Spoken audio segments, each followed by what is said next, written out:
Morning, everyone. Good morning, Rabbi. A good night. We are learning Mishna Sotah, Perek Ches, chapter 8. We're in the middle of Mishnah Aleph. We'll quickly just read through from the beginning. Beshuach Melchama, the Kohen anointed to go to war. B'shash Medaber al Ha'am, when he speaks to the people before the battle. B'lashain HaKodesh Medaber, he spoke to them in the holy tongue.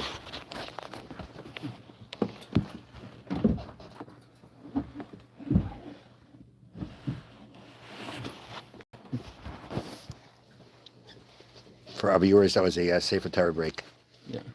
Shenemar, as it says, when you approach the war, the Kohen shall then approach the Jewish people. Which Kohen are we referring to in the verse? That Kohen Meshuach Melchama. This is the Kohen that was anointed for war. And it says he shall speak to the people, and that means B'lashain HaKodesh, in the holy tongue. And he said to them, Shema Yisrael, Atem Krevim Mayem LaMelchama. Hear, Israel, you are approaching today for war. Over your enemies. But not on your brethren. Yehuda al Shimon, Shimon al Binyamin. This is not a situation of Yehuda against Shimon, or the tribe of Shimon against the tribe of Binyamin. Because in that situation, if you fall into their hands, they'll have mercy on you. As it says, the people who had been mentioned by name arose. They took hold of the captives. The nakedness they dressed from the spoils. They dressed them. They put them on shoes. They fed them. Gave them to drink. They anointed them. And anyone that couldn't walk, they led them by donkey. They carried them by donkey. They brought them to Yerichai, the city of palms, next to their brethren. And then those people returned to Shomron. This is talking about a war between the Israelite kingdom and the Judean kingdom. The Judean kingdom was defeated. They took captives, but then they returned them. And that's being described here to bring out this point that if there be the Jewish people warring against each other, it will be different. But you're going against your enemies. Because if you fall in their hands, they're not going to have mercy on you. And we said that the Kohen says this in order to, get the soldiers to fight harder to make sure that they don't fall into their enemies' hands. This is what we got up to on Friday. And now we continue. Now this is again continuing on what the Kohen would say to the people. I skipped the line. Al yerach levavchem, al tiru, al tachmazu v'gomer.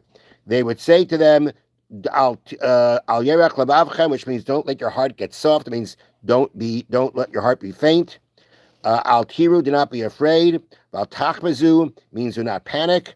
And we don't have these words on but there's a few more words that he said, which we will see. So now, each one, the Kohen elaborated on. Al yerach levavchem. Let your heart not be faint. Why would it be faint? Because of the neighing of the horses and the flashing of the swords. Al tiru. Do not be fearful.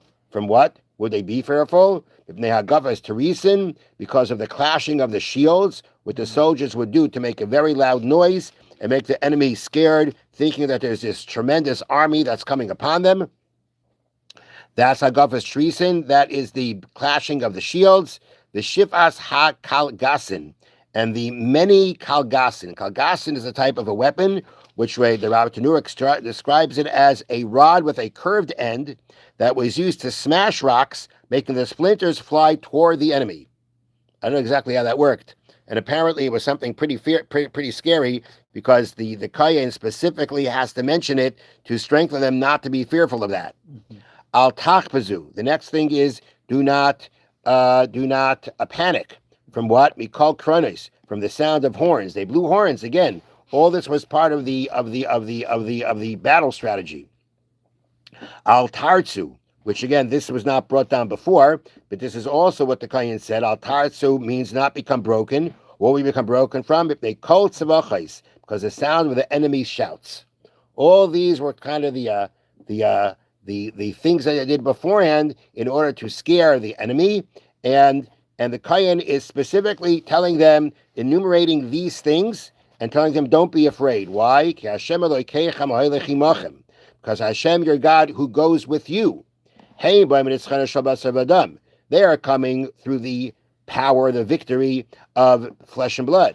You're coming through the power and the power of victory from Hashem.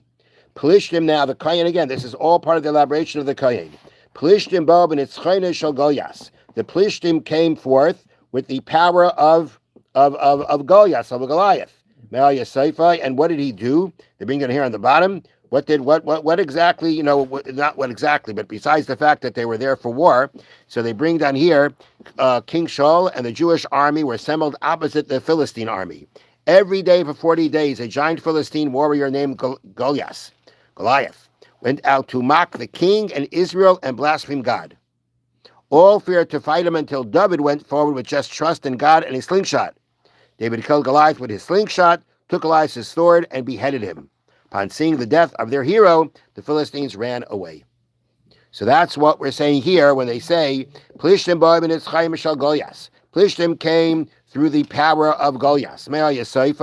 And what happened at the end with him? The Seif Nafal Bal Chayrev, at the end he fell by sword. Benaflu Imai, and everybody else fell with him because they panicked and they ran away when they saw he was killed. So that's what happens when you are coming, trusting in the power of flesh and blood. Another example, the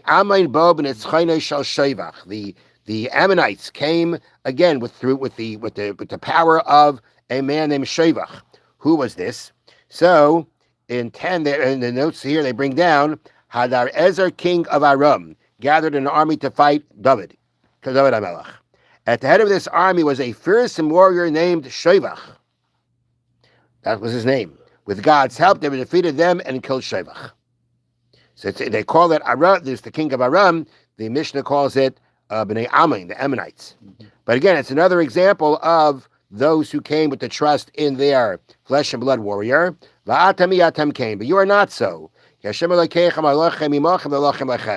Hashem, your God, who goes with you to make battle with you.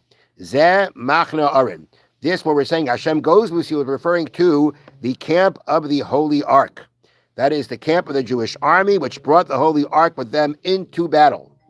Now, to explain this, they bring down here in the notes, there were 2 arks, each of which contained one set of the 2 tablets of stone on which the 10 commandments were written. The ark that held the second pair of tablets, which were never broken, remained in the Beis HaMikdash, in the temple.